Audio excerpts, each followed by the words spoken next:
नमस्कार, मैं शैलेंद्र गंगवार। आप देख रहे हैं AHN न्यूज़। इस वक्त हमारे साथ मौजूद हैं 128 विधानसभा बरखेड़ा के जनता के लोकप्रिय विधायक स्वामी प्रवक्तानंद जी। हम इनसे कुछ खास बात करना चाहेंगे। सबसे पहले आपका हमारे चैनल पर बहुत स्वागत है। धन्यवाद। विधायक जी, आज जो मोदी जी के कार्यकाल के लिए 9 साल पूर्ण हो चुके हैं और सभी जनप्रतिनिधि जो हैं क्षेत्र में जा रहे हैं और जनता के लिए उनकी कार्य योजनाओं के बारे में बताने का प्रयास कर रहे हैं, तो आप क्या कहना चाहेंगे इस पर? देखिए, अमृत काल का समय चल रहा है और देश की जनता के लिए पहली बार इतिहास के पन्नों में एक ऐसे प्रधानमंत्री मिले हैं जो जनप्रिय हैं, लोकप्रिय हैं और गरीबों के, शोषितों के, वंचितों के और पंक्ति में खड़े अंतिम छोर पर ऐसे लोगों के लिए हमारी भारतीय जनता पार्टी की सरकार ने काम किया है। और इस देश के यशस्वी प्रधानमंत्री माननीय श्री नरेंद्र मोदी जी, जिनके लिए लगभग 9 वर्ष हो चुके हैं केंद्र में सरकार चलाते हुए, इन 9 वर्षों में भारतीय जनता पार्टी और माननीय मोदी जी की सरकार ने बहुत सारी जन कल्याणकारी योजनाओं को लागू किया है। अगर हम उनको गिनाएं तो 2 दिन गिनाने में लगेंगे, पर आप भी जानते हैं कि किस तरह से माननीय मोदी जी की सरकार ने काम किया है और तमाम कल्याणकारी योजनाओं को ज़मीनी स्तर पर उतारने का काम किया है। स्वामी जी, आपके कार्यकाल के लिए इतना समय हो गया है, तो आपके ऐसे कौन से कार्य किए हैं आपने जो यादगार के रूप में रहे? देखिए, बरखेड़ा विधानसभा की अगर बात करें तो हम लोग लगभग 14 महीने हुए हैं अभी विधायक बने। हम लोगों ने निरंतर काम किया है और आगे भी करेंगे। मुझे लगता है जितने काम हम लोगों ने आज किए हैं उनमें लगभग 10 बड़े पुल हैं जो हमारी विधानसभा में आए हैं, 10 प्राइमरी स्कूल आए हैं और 4-5 जगह हाईवे पर काम हो रहा है और लगभग 30 से 32 रोडों को हम लोग अब तक बना चुके हैं और चौराहों पर यात्री शेड के माध्यम से और मतलब द्वारों के माध्यम से, सांस्कृतिक कार्यों के माध्यम से बहुत ज़्यादा विकास कराने का हम लोग काम कर रहे हैं और आगे भी करेंगे निरंतर। एक हम लोगों ने बहुत बड़ा द्वार बनाया है महारानी अवंतीबाई के नाम से, जो कि बहुत ही भव्य और दिव्य है। वहाँ के क्षेत्र की जनता के लिए उसे एक बहुत बड़ी खुशी मिली है और कई द्वार हमने आदरणीय डॉक्टर श्यामा प्रसाद मुखर्जी जी और पूज्य पंडित दीनदयाल उपाध्याय जी के द्वार भी बन रहे हैं और हमने लोगों ने सरदार वल्लभ भाई पटेल जी का भी द्वार बनाया है। हमने हर समाज, हर वर्ग के लोगों को स्मृति द्वारों के माध्यम से सजोने का काम किया है।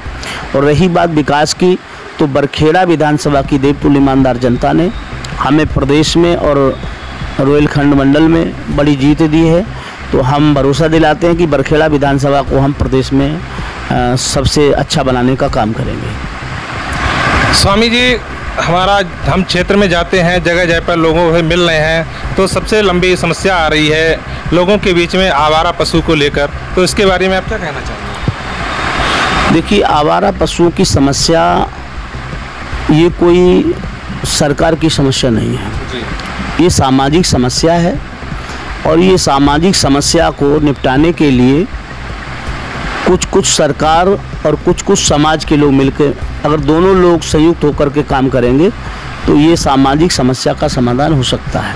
आपको मैं बता दूं, 2017 में जब विधानसभा का चुनाव चल रहा था उसी समय भारतीय जनता पार्टी ने गांव-गांव बूथ पर एक सर्वे करवाया था। एक डिब्बे रखवाए थे हर जगह और गांव में लोगों से सुझाव मांगे थे। उस समय सुझाव में अधिकतर लोगों ने यही मांग रखी थी कि गौ हत्या बंद हो और सब लोगों ने उस समय जब ये प्रस्ताव रखा कि गौ हत्या बंद हो, उस प्रस्ताव को सरकार ने स्वीकार किया और गौ हत्या बंद हुई। अब एक तरफ समाज ने ही इसकी मांग रखी है कि गौ हत्या बंद हो। अब ये नहीं मालूम था कि इतनी बड़ी समस्या का कारण बन जाएंगे। तो अब समाधान के लिए सरकार अपनी तरफ से गौशालाएं निरंतर बना रही है। हमारे पीलीभीत में भी हमने कई गौशालाएं बनाई हैं और अभी एक गौशाला और बड़ी आ रही है। और जिस गौशाला में 300 पशु रखने की व्यवस्था है, वहाँ हम लोगों ने 600 भर रखे हैं। परंतु पता नहीं कहाँ से इतने आ जाते हैं, और एक गांव के हम लोग उठाते हैं तो दूसरे गांव से आ जाते हैं, दूसरे गांव उठाते हैं वहाँ फिर। तो ये समस्या तो है, मैं कह सकता हूँ कि समस्या तो है, लेकिन हमारी सरकार इस पर बहुत तेज़ी से काम कर रही है और आगे हम लोग अच्छा करेंगे। और समाज के लोग हमारा साथ दे रहे हैं पूरा। एक गाय को कहीं कोई कष्ट होता तुरंत हमें सूचना देते हैं। मैं समाज के प्रति संवेदनशील हूँ और हमारी सरकार निरंतर काम कर रही है और हमें विश्वास है ये सामाजिक समस्या का जल्दी समाधान होगा। 2024 में लोकसभा का चुनाव आने वाला है, क्या आपकी?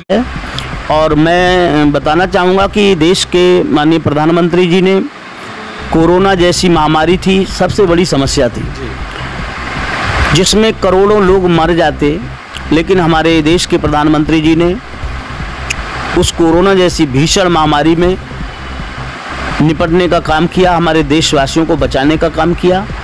और आपने देखा कि किस तरह से उस समय लग रहा था कि अब पूरा देश मर जाएगा, लेकिन हमारे माननीय प्रधानमंत्री जी और माननीय मुख्यमंत्री जी के सजगता के कारण जो डोज हमें दी गई, उस डोज को बनाने में कई वर्ष लगते, लेकिन 11 महीने में बहुत जल्दी माननीय मोदी जी के नेतृत्व में तैयार की गई और 3 डोज दी गई और एक डोज की कीमत 2900 रुपये थी।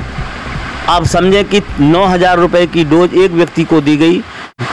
अगर वो काम नहीं होता तो हमारे देश में भी करोड़ों लोगों की लाशें गिर जाती, लेकिन माननीय प्रधानमंत्री जी की और मुख्यमंत्री जी की देन थी कि पूरी सजगता के साथ यहाँ तक अपने देशवासियों को देने का काम किया, बल्कि विदेशों में दान स्वरूप हम लोगों ने, हमारी सरकार ने, माननीय मोदी जी की सरकार ने मदद के रूप में सहायता प्रदान की और वहाँ भी लोगों को बचाने का काम किया गया।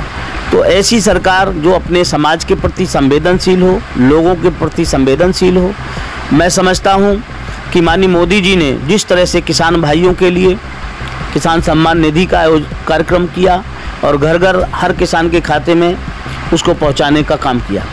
आपने देखा पहले की सरकारें 1 रुपया अगर समाज को देती थी तो गांव तक पहुंचते पहुंचते किसान तक 15 पैसे बचते थे, 85 पैसे बीच में भेंट चढ़ जाते थे भ्रष्टाचार की और लाभ नहीं मिल पाता था। लेकिन आज माननीय मोदी जी जो भी चीज़ें जन जन तक पहुंचाने का काम करते हैं, वो एक एक चीज़ जन जन तक पहुंचती है और एक पैसे का उसमें कोई भी बंदरबाट नहीं होता है। पूरी निष्ठा के साथ काम हो रहा है, चाहे वो आवास हो, चाहे शौचालय हो, चाहे किसान सम्मान निधि हो, चाहे उज्ज्वला योजना के अंतर्गत गैस सिलेंडर की व्यवस्था हो, चाहे वो विद्युतीकरण का हो। तमाम योजनाएं हैं जो माननीय मोदी जी की निस्वार्थ, निश्चल, निष्कपट भाव से गरीबों तक, जन जन तक जा रही हैं। इसका सीधा लाभ मिला है और ये 2000 का चुनाव का जो बुगुल फूकने वाला है 2024 का, ये जो है माननीय मोदी जी के कार्यों पर जनता मोहर लगाएगी। ऐसा मुझे विश्वास और भरोसा है कि माननीय मोदी जी ने और पूज्य योगी जी ने सबके लिए अच्छा किया है, तो निश्चित रूप से ये जनता उनके अच्छे कार्यों पर मोहर लगाने का काम करेगी। स्वामी जी, मोदी जी के ऐसे कौन से कार्य हैं जो यादगार के रूप में बने रहे? देखिए, मैं आपको बताऊं, इतिहास के पन्नों में पहली बार हुआ है, या तो फिर कुछ समय पहले हुआ था। एक प्रथा थी, सती प्रथा, उसको बंद कराने में हमारे देश के राजा थे जो बहुत ही निर्णायक भूमिका में रहते थे, राजा राम मोहन राव। उन्होंने सती प्रथा को कड़े कानून बनाए और उसको कानून को लागू किया और उसे कड़ाई से पालन करवाया, उसे बंद किया। ठीक इसी तरह से माननीय मोदी जी ने हमारे देश के अंदर 3 तलाक जैसे और हलाला जैसे कई ऐसी चीज़ें थी जिनको माननीय मोदी जी ने कानून बना करके करोड़ों बहन बेटियों को बचाने का काम किया और उस कानून को बना करके तत्काल प्रभाव से लागू कराने का काम किया है। और एक धारा 370 थी जो कश्मीर में लागू थी और उस धारा 370 को सरकार बनते ही कानून को लागू किया। और धारा 370, जिस धारा 370 के लिए लोग कहते थे जब ये हटाई जाएगी तो खून खराबा होगा, लेकिन जब ये धारा 370 हटाई गई तो एक भी मच्छर की आवाज़ नहीं आई। और आपको मैं बताऊं, माननीय मोदी जी के नेतृत्व में और योगी जी के हमारे अयोध्या में राम मंदिर था, जिसको लेकर के हजारों कारसेवक स्वयं सेवकों का बलिदान हुआ और हजारों वर्षों से चली आ रही लड़ाई हमारे माननीय मोदी जी की सरकार में और पूज्य योगी जी की सरकार में उसका निर्णय हुआ। सर्वोच्च न्यायालय ने उसका निर्णय सुनाया और आज हमारे अयोध्या में भव्य राम मंदिर का निर्माण हो रहा है। ये कई ऐसे हमारे मोदी जी के कार्य हैं जो इतिहास के पन्नों में दर्ज हो चुके हैं और हमेशा रहेंगे। 2024 में जो लोकसभा का चुनाव होने वाला है, उसको लेकर भारतीय जनता पार्टी की क्या रणनीति रहेगी? देखिए, भारतीय जनता पार्टी कभी परिवारवाद की, जातिवाद की, वंशवाद की राजनीति नहीं करती है और ना ही सांसद विधायक बनने के लिए काम करते हैं हम राष्ट्रवाद के लिए काम करते हैं और अपनी संस्कृति के लिए काम करते हैं। हम समाज में अंतिम छोर पर बैठे हुए दबे कुचले शोषित वंचितों के लिए काम करते हैं। हमारा मुद्दा रहेगा कि हम कोई भी बेरोजगार नहीं छोड़ेंगे और इस देश में जब तक राष्ट्रवाद और समाज से ऊपर उठ करके हमें काम करना है और हम समाज के लोगों के लिए ऊपर उठाने के लिए निरंतर जो अंतिम छोर पर है उनको समानता देने के लिए, जैसा कि हमारा मोदी जी का एक नारा है, सबका साथ, सबका विकास, सबका विश्वास और सबका प्रयास, इस नारे के साथ माननीय मोदी जी देश के लिए काम कर रहे हैं और हम लोग करेंगे, ऐसा हमारा मानना है। तो इसको लेकर आप क्या करेंगे? देखिए, माननीय मोदी जी का सपना है, उन्होंने एक बहुत छोटे से परिवार से निकलकर देश की राजनीति को संभालने का काम किया है। मैं समझता हूँ उनकी तरह देश में, हालांकि बहुत प्रधानमंत्री जी बने हैं और उनमें कई ऐसे नाम हैं, लेकिन माननीय मोदी जी ने जिस तरह से जनता के हितों की रक्षा की है और जिस तरह से उन्होंने गरीबों की आवाज़ को सुना है, जो शिशकियाँ भर रहे, दबे हुए थे और बहुत लास्ट में जीवन यापन कर रहे थे, आदरणीय डॉक्टर श्यामा प्रसाद मुखर्जी जी के सपनों को साकार करते हुए उन्होंने हर गांव में, किसी गांव में 100 कमरे दिए हैं, किसी में 200 दिए हैं, किसी नगर पंचायत 2-2 हज़ार आवास एक नगर पंचायत में दिए माननीय मोदी जी ने। तो इतिहास के पन्नों में पहली बार ऐसे प्रधानमंत्री साबित हुए हैं जिन्होंने अधिक से अधिक लोगों के लिए काम किया है और आगे भी आने वाले समय में हमारी सरकार और माननीय मोदी जी और योगी सरकार निरंतर गरीबों के हित के लिए काम करेगी। मैंने सुना है कि आप जनता का दरबार लगा रहे हैं, जनता की समस्या सुनते हैं, तो आप जनता के लिए कितना समय देते हैं? देखिए, मैं तो सुबह 6 बजे से और 11 बजे तक आश्रम पर बैठ के सुनता हूँ, आप देख ही रहे हैं यहाँ पर, और उसके बाद सरकारी बैठकों में जाना, गांव में पंचायतों में जाना, फिर शाम को शादी विवाह भंडारे आयोजनों में जाना। तो मैं लगभग 18 घंटे काम करता हूँ और हमारे पीलीभीत के लिए केंद्र सरकार के द्वारा और उत्तर प्रदेश सरकार के द्वारा इतना हम लोगों ने मेहनत करके काम किया है और हमारी सरकार ने, और निश्चित रूप से हमारे पीलीभीत के लिए एक बहुत बड़ा तोहफा दिया है माननीय मोदी जी ने और योगी जी ने। हमारे यहाँ कोई मरीज होता था तो हम लोग दिल्ली या लखनऊ लेके जाते थे, आज हमारे पीलीभीत में मेडिकल कॉलेज दिया। अब हमारे पीलीभीत क्षेत्र के आसपास के लोगों को भी लखनऊ या दिल्ली नहीं जाना पड़ेगा। हम माननीय मोदी जी और योगी जी के लिए आभार प्रकट करते हैं, उन्होंने हमारे क्षेत्र की जनता के लिए इतना बड़ा उपहार दिया और कई उपहार दिए। हमारे पीलीभीत के लिए पहले छोटी रेल लाइन थी, आज हमारे लिए बड़ी रेल लाइन दी है।